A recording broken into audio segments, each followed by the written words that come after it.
We shall commence this module by discussing about the fiscal policy. Fiscal policy makes adjustment in the budget through the influence on the levels of aggregate demand. It comprises of government expenditure and taxation that government use to target the economic objectives, that is, to achieve economic growth, distributive justice, price stability and full employment in the country. The classical theory advocated the surplus budget when government spending was insufficient and remained confined to maintain law and order in the country or the functions of a policing of state. The revenues and expenditures were listed as few items on the budget. The developed countries took to balanced budget theory after the Second World War. The developing countries started advocating the theory of deficit budgets for development. Keynesian economics suggested that adjusting the government expenditure and tax rates can be used to stimulate the aggregate demand that encourages the economic activity during the periods of recession or budget deficit. The government can implement the deficit expenditure policies. During periods of high economic growth, a budget surplus can be used to decrease the activity in the economy. The expansion policies reduces the level of aggregate demand, bringing about the price stability. Budget deficit is an important variable and policy target. In USA and several other developed nations, the concept of budget deficit that was generally employed for analytical purposes has been the overall deficit taken to equal the difference between the total expenditure and the current revenues. This is also called fiscal deficit and has been adopted by IMF as the principal policy target in their programs. This module briefly examines the various concepts of budget deficits and its implications on the economy.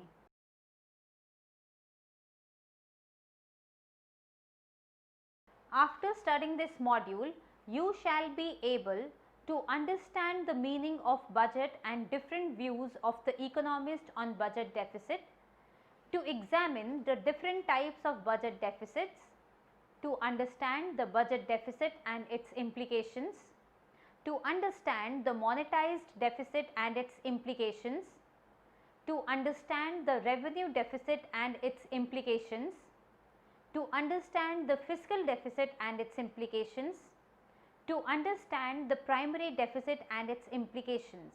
Next, we shall discuss about the government budget deficit and surplus. The budget is a large document that shows the details of all the items government plans to spend money on and all the sources of government revenues for the financial year. The budget of the government has two parts, revenue budget and capital budget. The revenue budget shows the revenue receipts and the revenue expenditures that are met from these revenues. Capital budget of the government comprises of the capital receipts and capital expenditures. It shows the capital requirement and their financial patterns. The difference between the receipts and its expenditure is the budget deficit or budget surplus, which is net national government savings. An excess of government expenditure over tax revenue is budget deficit. An excess of tax revenue over the government expenditure is a budget surplus. A balanced budget is when the government expenditure is exactly equals to the tax revenue. Budget deficit in the economy reduces the national savings.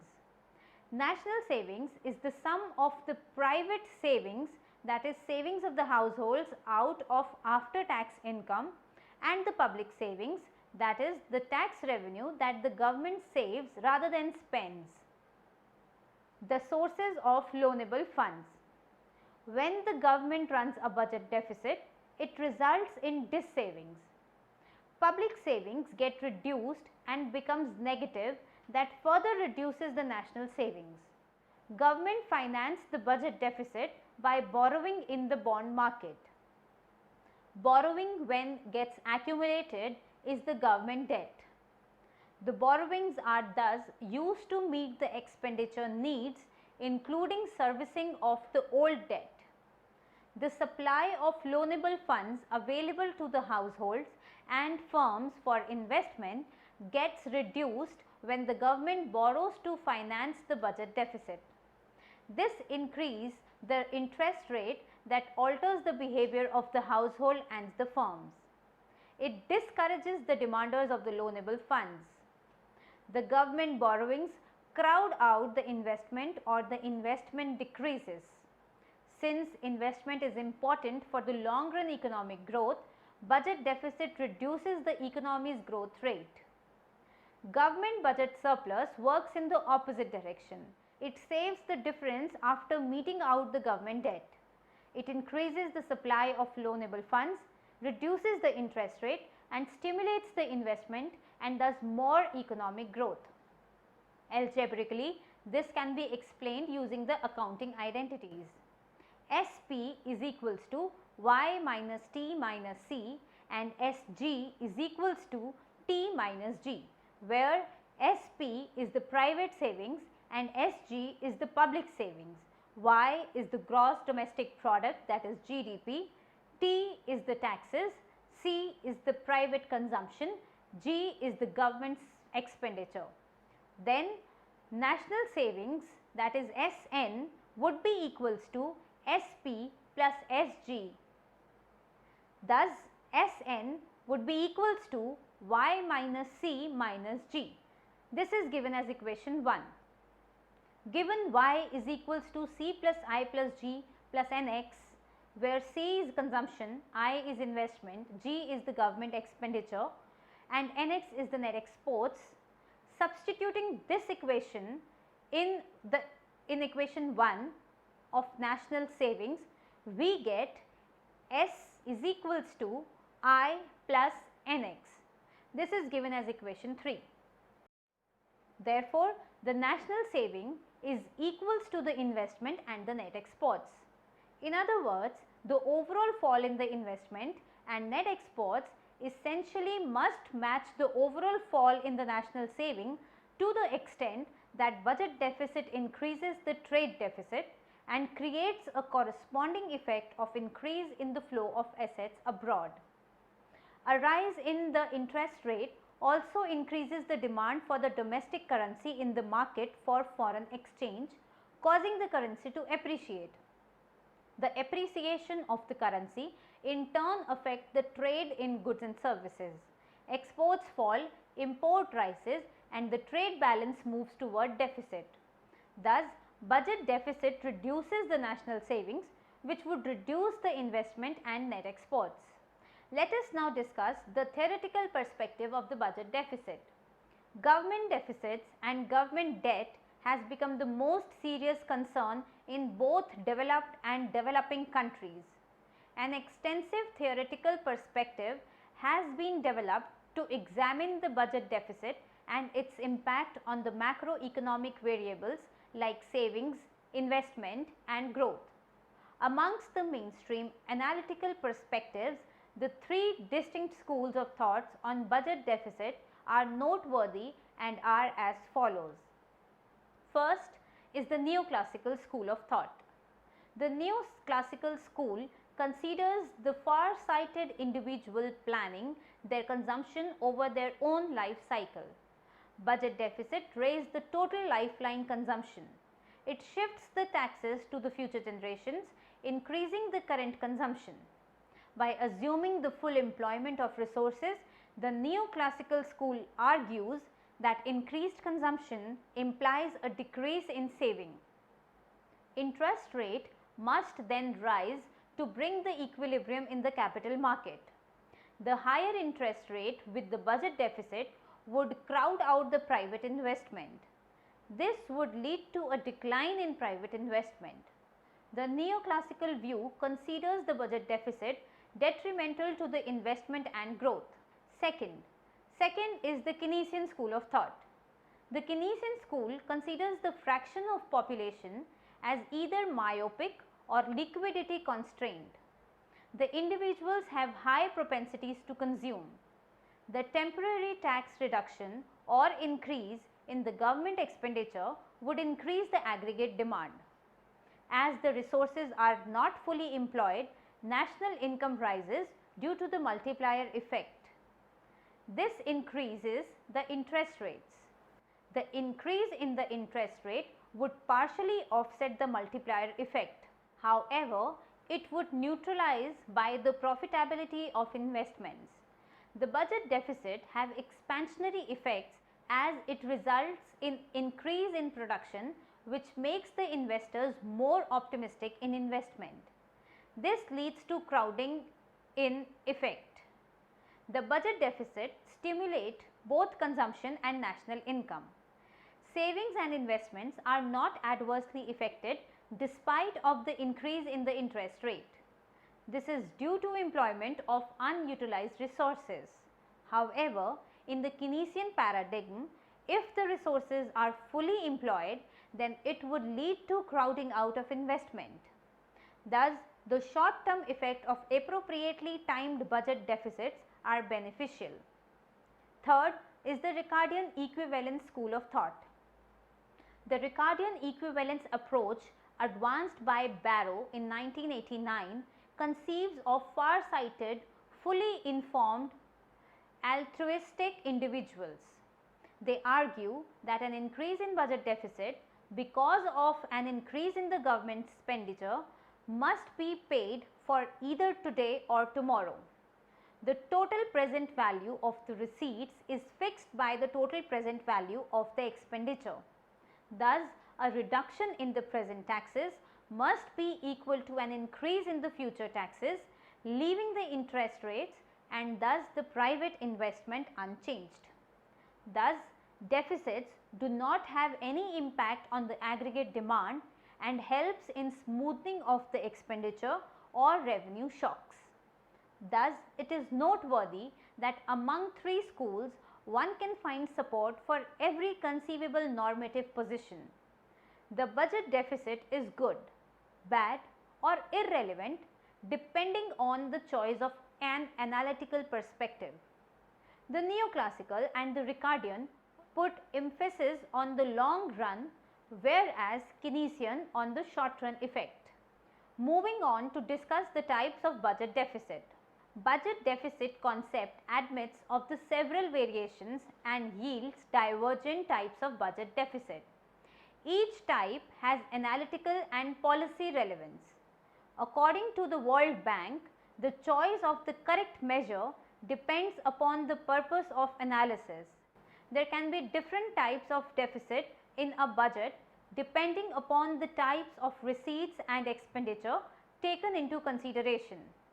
Accordingly, there are various concepts of budget deficit, namely, first, overall budget deficit, second, revenue deficit, third, fiscal deficit, fourth, primary deficit, and fifth, monetized deficit. Let us discuss the overall budget deficit. The conventional measure of the budget deficit or overall budget deficit, which is the difference between the total expenditure and the total receipts. Overall budget deficit is equals to total expenditure minus total revenue. This measure was significant to determine the growth of liquidity and inflationary pressures in the economy. The deficit is covered by the borrowing or monetized by the central bank, say the Reserve Bank of India, in India. The deficit is only financed through the short-term sources that includes 91 days treasury bills held by both the RBI and the non-RBI entities. In the presence of the system of the automatic monetization of deficits through issuance of ad hoc treasury bills, this measure of deficit becomes an important target to keep in check. However, in the year 1997, the government discontinued the issuance of ad hoc treasury bills.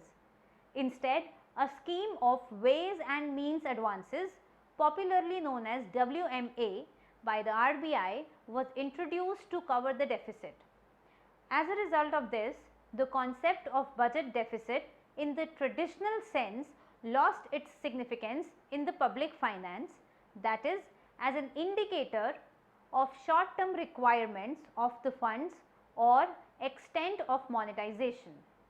Thus, budget deficit since 1997-98, budget was not reportedly in the budget documents of the Government of India and was discontinued.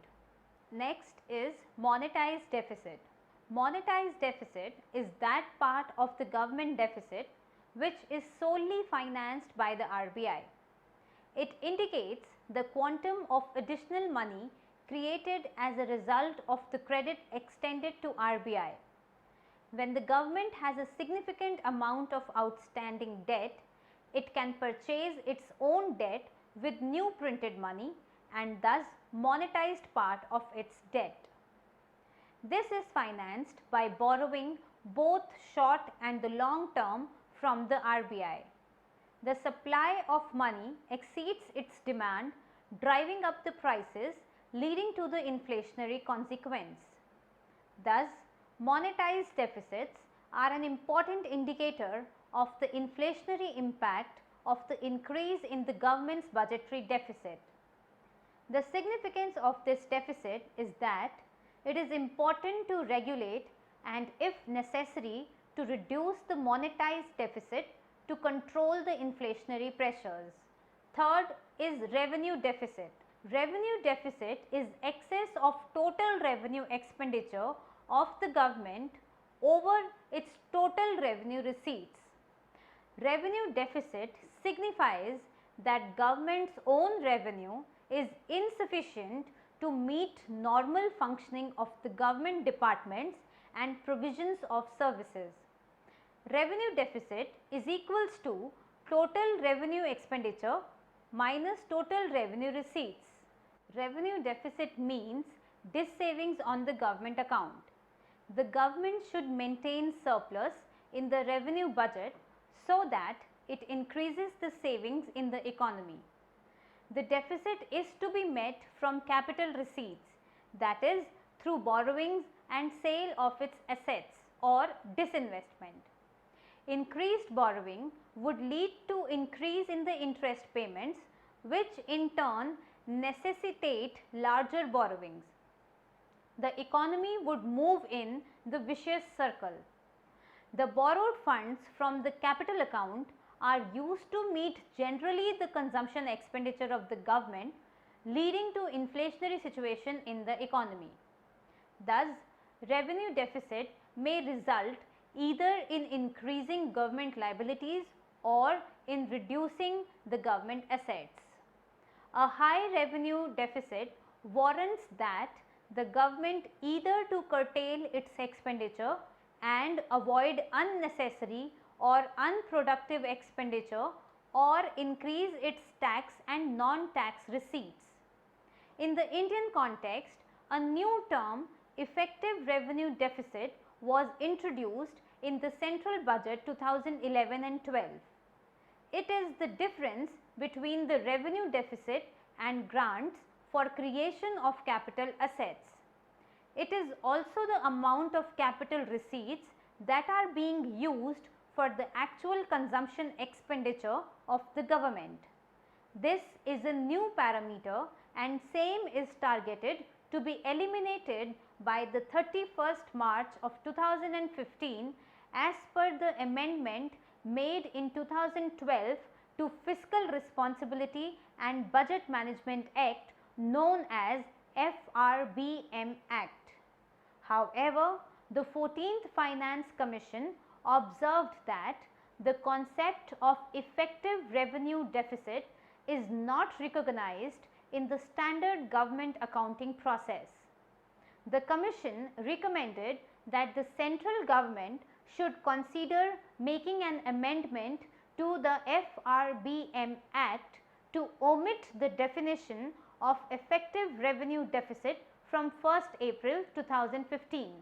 Fourth is the fiscal deficit.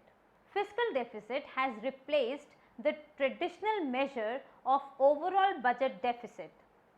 Until 80s, the fiscal policy focused primarily on the overall budget deficit or deficit financing. With the discontinuation of the budget deficit, fiscal deficit became the key indicator of the deficit. This is widely used as a summary indicator of the macroeconomic impact of the budget in several developed countries. Fiscal deficit has been adopted by IMF as the principal policy target in their programs. In India, the government began to report the fiscal deficit only after 1991. Fiscal deficit is defined as the difference between the total expenditure including loans net of repayment and the revenue receipts plus non-debt capital receipts. It indicates the total borrowings requirement of the government from all sources, that includes domestic sources like public and commercial banks, or from World Bank, IMF, or from RBI. Fiscal deficit is equals to total expenditure minus total receipts excluding borrowings is equals to net borrowings of the government. Borrowings of the government create problem of not only increase in the interest payment but also of the liability to repay the loans. The interest payment increases the revenue expenditure, creating a higher revenue deficit. The government would be compelled to borrow more lending to emergence of debt trap. Increasing the fiscal deficit over a period of time means government expenditure is rising faster than its revenue. A rapid increase in the public debt would increase the debt GDP ratio, which would have harmful effects. Government can also borrow from RBI, which meets this demand by printing of more currency notes called as deficit financing. It results in circulation of more money. This may cause inflationary pressures in the economy, leading to retardations of the economic growth as the borrowings crowds out the private investment. Thus, it is necessary to monitor and regulate the fiscal deficit. Fiscal deficit is advantageous if it creates new capital assets that increase the future income. In India, the Fiscal Responsibility and Budget Management Act, that is FRBM Act, was passed by the Parliament in 2003. The aim of this act was to remove the revenue deficit of the government. It binds the government to fix the fiscal and revenue deficit targets for itself. The implementation of Fiscal Responsibility and Budget Management Act during the period of 2005 and 10 had helped the centre and state government to reduce their fiscal deficit to a considerable extent. However, during the global slowdown years, that is 2008-9 and 2009 and 10, expansionary fiscal policy resulted in the fiscal deficit moving up significantly. The 13th Finance Commission had proposed a target of attaining a 3% fiscal deficit for central government by 2013-14 and for state governments in stages and in a manner that all states would attain 3% fiscal deficit by 2014-15. The 14th Finance Commission recommended the centre to maintain its fiscal deficit at 3.6% of the GDP for 2015 and 16 from 4.1% in 2014-15 and then maintain it at 3% for the following 4 years. According to the present Finance Minister, Mr.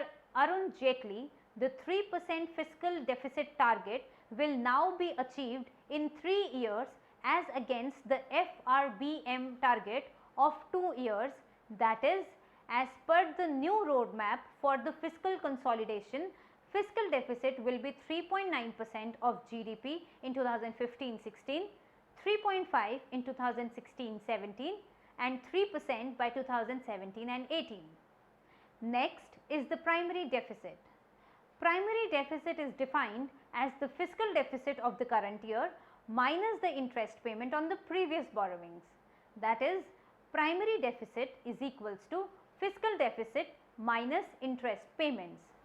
In other words, primary deficit indicates borrowing requirement exclusive of interest payment. The borrowing requirement of the government includes the accumulated debt and interest payments on the debt. If interest payment on debt is deducted from borrowing, the balance is called primary deficit. It shows how much government borrowing is going to meet the expenses other than the interest payments. It also shows the net increase in the government indebtedness due to the current year's fiscal operations. A reduction in the primary deficit is reflective of government's efforts at bridging the fiscal gap during a financial year. Thus, zero primary deficit means that the government has to resort to borrowings only to make interest payments. Thus, primary deficit is a narrower concept and a part of fiscal deficit because the latter also includes the interest payment. It is generally used as the basic measure of the fiscal irresponsibility. Now, we will summarize what we have discussed in this module. The budget is a large document that shows the detail of all the items, government expenditure and all the sources of the government revenues for the financial year. The difference between the government receipts and expenditure is the budget deficit or budget surplus, which is net national government saving. A budget deficit is an excess of government expenditure over tax revenue. A budget surplus is an excess of the tax revenue over the government expenditure. If government expenditure is exactly equals to the tax revenue, then it is known as balanced budget. Government budget deficits reduces the national saving, reduces the investment, reduces the net exports and create a corresponding flow of assets abroad. The budget deficit is good, bad or irrelevant depending on the choice of the analytical perspective. The Neoclassical and Riccardian focus on the long run, whereas Kinesian on the short run effects. Depending upon the receipts and expenditures of the government, there can be different types of deficit that can be taken into consideration. The traditional measures of budget deficit or overall budget deficit, which is the difference between the total expenditure and total receipts. Monetized deficit is that part of the deficit of the government which is solely financed by the RBI. It indicates the quantum of the additional money created as a result of the credit extended to RBI. Revenue deficit is the excess of the total revenue expenditure of the government over its total revenue receipts. Fiscal deficit is defined as the difference between the revenue receipts plus non-debt capital receipts and total expenditure including loans net of repayment. It indicates the total borrowing requirement of the government from all sources, that includes domestic sources like public and commercial banks or from World Bank, IMF or from RBI. In India, reduction in the relative size of the fiscal deficit has gained momentum since 80s. Primary deficit, on the other hand, is the difference between fiscal deficit of the current year and the interest payment on the previous borrowings.